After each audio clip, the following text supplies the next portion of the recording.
My sister that did not see my back when I was in SS was not writing jam with me. She was not telling me, have you read, what's that mumu name of that thing? Vocado High School. I was like, God, look at my life. Just look at me. She said, please read, oh. Read. I said,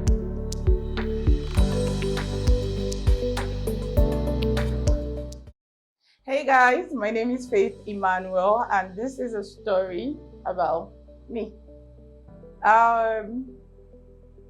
So Zoe told me to be natural. He told me to be organic, and that's what I'm going to do. I'm going to try as much as possible to make this story as truthful and as real as possible. So this is 2012, and I had just left secondary school. First graduating art student, ready to storm the world. I was so sure I was going to get admissions. I was just going to get to school, finish at 16, finish uni at 20, probably work in between, be a biz girl, chop life. All right, so like basically be a big girl, chop life, start driving, probably get married, the regular Nigerian dream. This is 2023 and my convocation is tomorrow, literally. This is some 11 years after, and this story will blow your mind. I hope that you get to watch it till the end. So let's go. Vision 2020. That was a vision I had in 2012.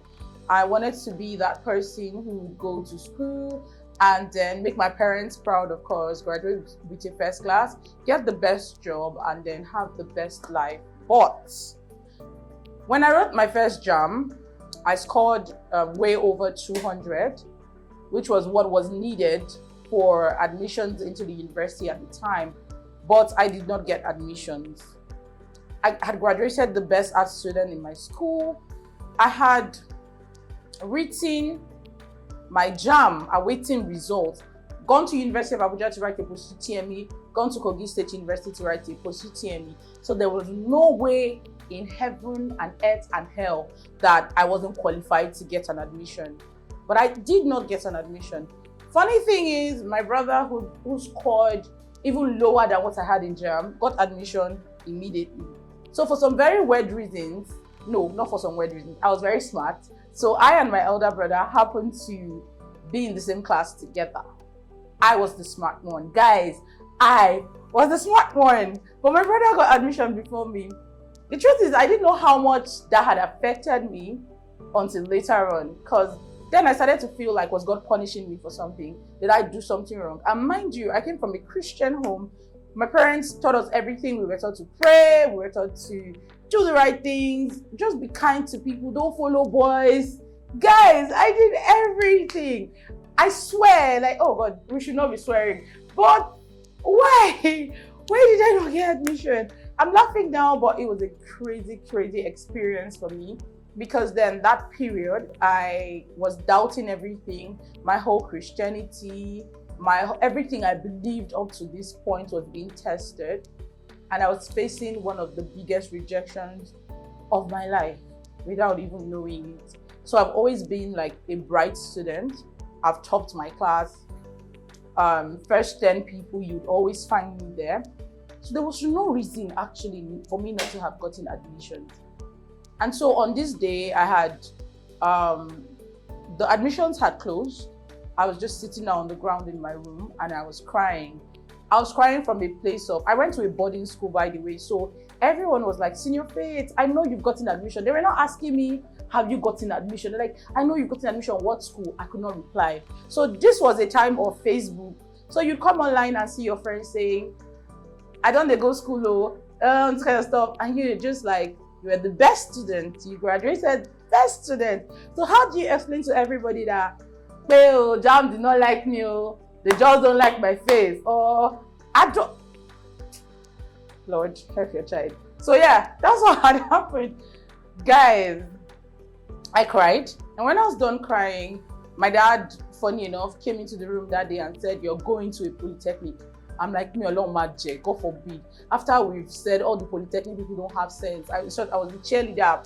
that gets to tell people I can never go to a polytechnic, I'm too good for a polytechnic, I'm better, and all of that. Well, that's how my father packed my bag and said, you're going. In short, go for Christmas. When you come back, that's how I went to Christmas. So the next thing, they packed my load to come and give me in Kogi State.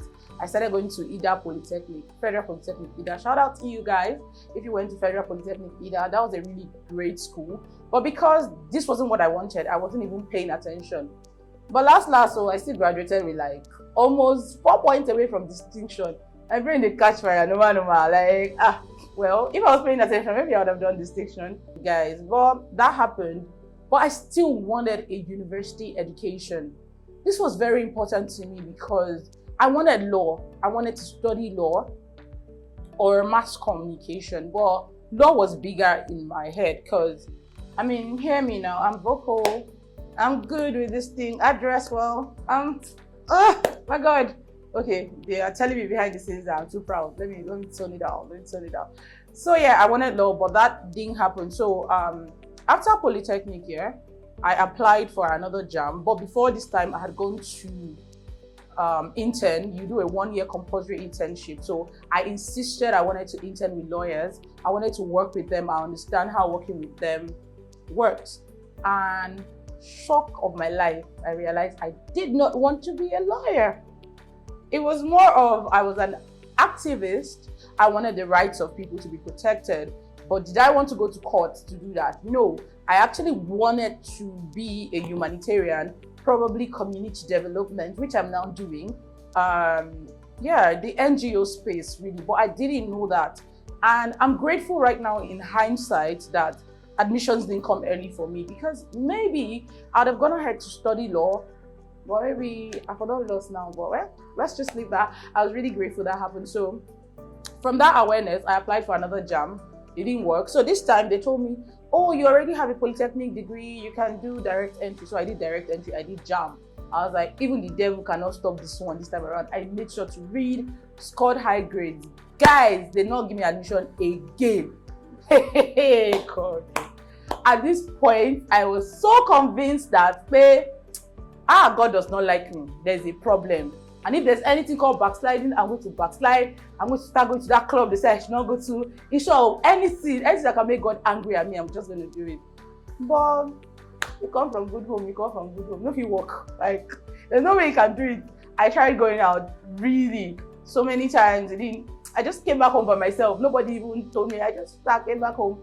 And then there was this day, I was in the office, and then someone asked me a question and said, are you going back to school? And this was my boss. And I said, sir, I've been trying to get admission and it's not working. I'd applied to Nasarawa, applied to KSU, Abuja.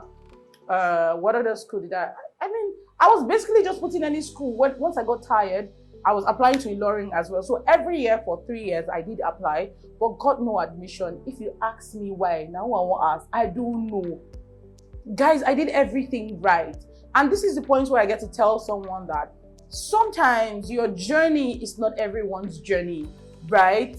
Some of the things that get to happen to you and for you is very instrumental in your journey. So you can't be measuring your life by the parameters of others and declaring yourself a failure or someone who's not doing everything right. You can do everything right and still not get what you want.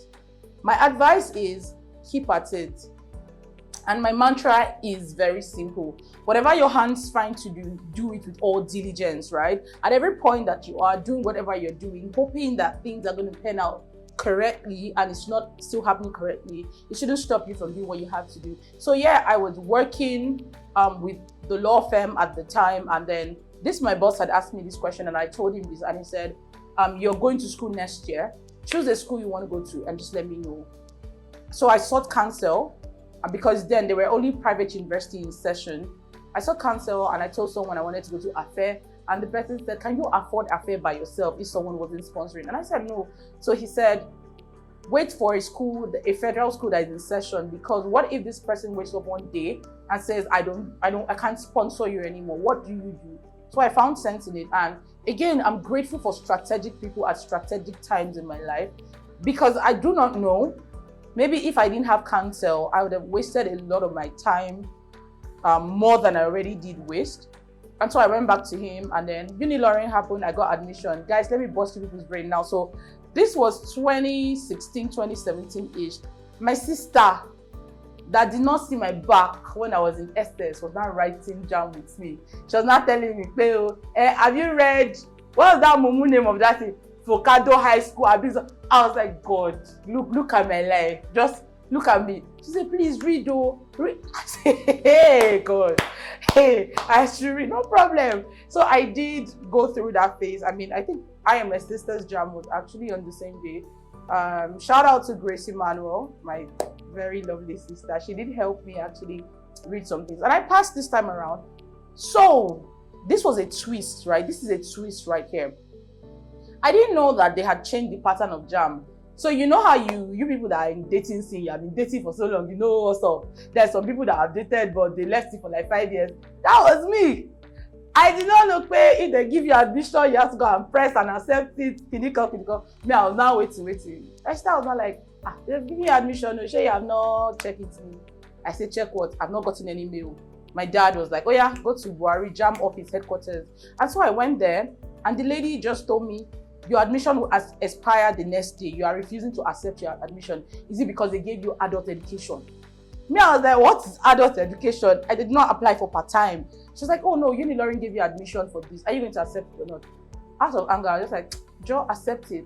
Then I went home and I recollected. I was like, after waiting for 6 years, you people are giving me adult education. She's and do what, Gongo? I should go and be teaching midnight people in midnight school, or I was so angry. Again, I was angry at God. My anger was always directed at God, because it's like, I did everything right. What do you want me to do?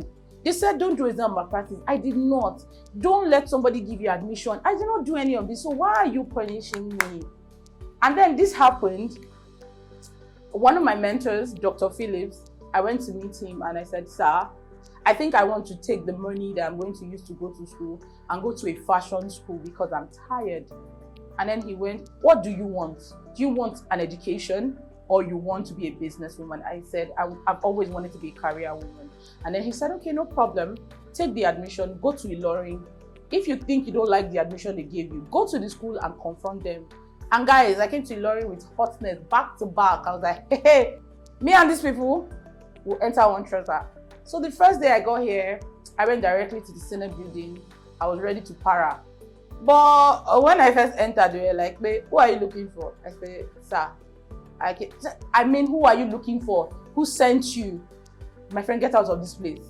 So I went out first. I went to go and process it again. And I went to admission office.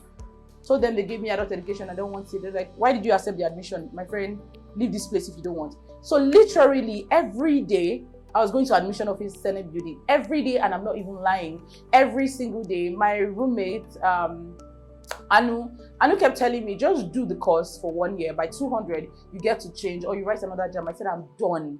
I'm not doing this anymore. If they can't change it and give me law or mass comm, they should take the admission back and give me back my 20,000 for acceptance fee that I paid. I want to go to a tailoring school. I'll add the money and do something else. And then one of those days, I'd had it up to here. I literally just went to the Senate building and told them that I wanted to see the VC. They were like, do I have an appointment? I was like, yes. So for some very weird reasons, they let me go to the 5th floor. I got there. I saw, I think, the PA to the VC. I was shouting at this point. My voice. Every time I say this story, people are always like, the effrontery for me. But that was it though. I was shouting, I was like, please, who is in charge here? I need you people to give me back my acceptance fee. I don't want your school admission. Luckily for me, the PA to the VC walked out and just held me by the hands and said, come, why are you shouting here? And I just started ranting, tears all over. I was just crying. I've been applying to Uniloring. I got admissions this year, and all of a sudden they're giving me adult education. What do I do with it? I scored 256 in JAM. You guys said you had a merit list. Why in God's name are you giving me these? And he was like, what did you score? I told him. He was like, okay, give me your post-UTME script, whatever it is, give me your jam and give me this. And he took me to somewhere called ComState, and they did check the portal and saw that really they had given me adult education. And he said, what do you want? And I said, I want mass communication or law. He said, there's no law and there's no mass comm. There's English and there's history and international relations. What do I want? I said, sir, is law or mass comm? I was like, I'm sorry, I'm just doing you a favor because my heart was moved to help you. Guys, this man was an alpha imam, kind of short trouser, really serious beds. I couldn't speak Yoruba. I didn't know anyone. I didn't know him. This brings me to say that angels are in human forms. They can come anyway. Keep an open mind. Insist on what you want. If you know that this is what you want, go for it. Go for it. And like I said, excellence. Imagine when he had asked me, what did you score in JAM? I didn't have a JAM result, or I didn't have a post-UTME result, or I hadn't even scored like good grades. What was he going to help me with? Nothing. So whatever your hands find to do it excellently well, so that on the day that your preparation meets opportunity, it's just an alignment. It's just a great synergy. So that's what happened, and he did tell them immediately there, give this girl mass comm, and the woman said there's no mass comm. So I just said international relations because it sounded like something that could give me global opportunities. See, this is my global thing. You don't say it's not today. Like, I've always wanted to work with an international organization, or maybe just work in the media and project Nigerian history and their culture as it relates to the media. And that's what I was thinking when I took history and international studies. And so the woman, immediately he left, the woman said, go, I will do it. I was like, lie, I need to see you do it here. She kept looking at me like, what's wrong with you? I know you're a student. I'm like, ma, you have to do it here, let me see. And as God will have it, she just punched it immediately. It worked, it just reflected on my portal. That was the last day to pay your school fees, yeah? And I'd insisted I wasn't paying school fees if they didn't change. And I think that was how I probably would have lost another admission, but that happened, I did pay. The moment I got home and I told my roommate, Anu, I said, Anu, they've changed my course. Anu said, it's a lie, it doesn't happen. They don't change courses in uni, Lauren. What did you do? Who did you know? I was like, I don't know anyone, but I don't care. They did change it. At this point, I was so proud. I was feeling like, man, it's because I shouted. I did James Bond, that's how it happened. But when I sat down in the night and I was just praying, the Holy Spirit told me, it's time, and that's why I let it happen. You have the opportunity now, do great with it. And I sat down, I was just meditating. I kept hearing God tell me, I brought you here for a season as this. I needed to mature you to get to a certain level so that you can mentor these people you see in school. You've always told me that you wanted to work with youths, you wanted to mentor people, you wanted to tell your story and help them out. That's why I brought you here. And so almost immediately, I knew that I wanted to work with girls. I wanted to do outreaches. I wanted to go to secondary school. I wanted to talk to my classmates. So the first day in my department, history, because guys, I think I missed a part of the story. I started going to education because they told me if I don't go, I might miss out on something. So they had started classes for over a month and I was going, but at the same time, I was going to mass comm every day too. I'd gone to the radio station at this point to tell them I wanted to intern there. But they told me you needed a result first, and also you needed to get to 200 level before you started. But funny enough, I didn't even start interning at the radio when I was in 200 level because I kept coming, even though it wasn't official that I was interning yet. They were giving me some things to do and I was doing it. And by 200 level, I brought my results and everything. It was good grades. My brain is catching fire. I made good points. Yeah, so they allowed me. And I did start interning there, which for some 4 years I did. It gave me a very great experience with my speaking. You don't like how I'm talking. I've been practicing, I've been learning, you guys know this. Yeah, so that happened. And so back to the story where I told my roommate about this and it did, she was like, God did this. And God had given me a blueprint for how he wanted me to run and why I'd come to school. So I was deliberate. I was really deliberate. I started interning with Amity's initiative. It was an initiative for the girl child. So we'd go to secondary schools, we'd talk to girls, I would see random girls on the road coming back from school. I would offer to pay their tea fare. I would talk to them. This eventually graduated to being the Fetimanuel Girls Initiative, which is fairly global today. A lot of people get to tell me, how have you done so much in such a little time? This was not the case initially because everyone had gone ahead of me. I got admission in 2017. I finished school in 2012, which meant that my friends were already done with their NYSC, that the people I went to high school with, that's secondary school by the way, went to school with, they were done. And this was me saying, God, I'm late. Why am I just going to school now?